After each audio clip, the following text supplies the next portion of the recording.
we went over a lot of information, a lot. I want to break it down by like 11 tips. So this is kind of encompassing the list I want you to live by. Nutrient-dense whole foods give you energy. Processed foods suck the energy right out of your body. Remember that. That's the number one most important thing I want you to remember from today. Less cooking time preserves your nutrients. Remember we talked about that, microwave, boiling, poaching. Drink at least 8 glasses of water each day. More if you have caffeine, more if you have alcohol, more if you exercise.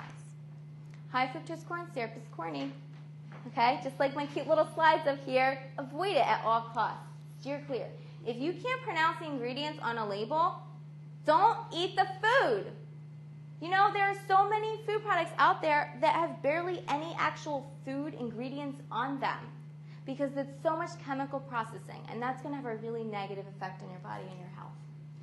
If you see the words hydrogenated or enriched or partially hydrogenated on your labels, you need to think about choosing something else. Consider eating something every 2 to 3 hours, 5 or 6 small meals in a day, rather than 3 larger meals. You will not only have an easier time with digestion and feel better, you will lose weight and you will naturally have a faster metabolism. In a restaurant, start with a soup or a salad. Share your entree. Order it wisely. Don't be afraid to ask for things on the side. Don't be afraid to get a dessert and split it with other people at the table. You don't need to eat that entire piece of Reese's peanut butter cake by yourself. At home, cook, pack your food to take with you the next day. Give yourself like 20 minutes to eat. Slow down what you're doing. Aim for at least 30 minutes of exercise most days of the week. And remember, this doesn't have to be structured, and it doesn't have to be all at one time. Sometimes that can just seem way too overwhelming. And beat excuses for having physical activity in your life by keeping it simple, making yourself realistic goals, finding support for yourself, and making sure that you reward yourself.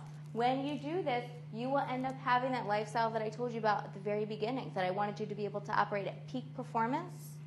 These are kind of the tips that you need. So we have gone over way more than what you would normally get in like an hour and a half, an hour and 40 minutes. And I really want to just tell you how much I appreciate this because this is my favorite thing to talk about. And I want you to ask as many questions as you can and give as many comments as you want to. But please don't feel that when you leave this room, it means that if you have a question that you can't still ask it. So here's my email address. Write it down. There are no stupid questions. Email me anytime. I'd be happy to help.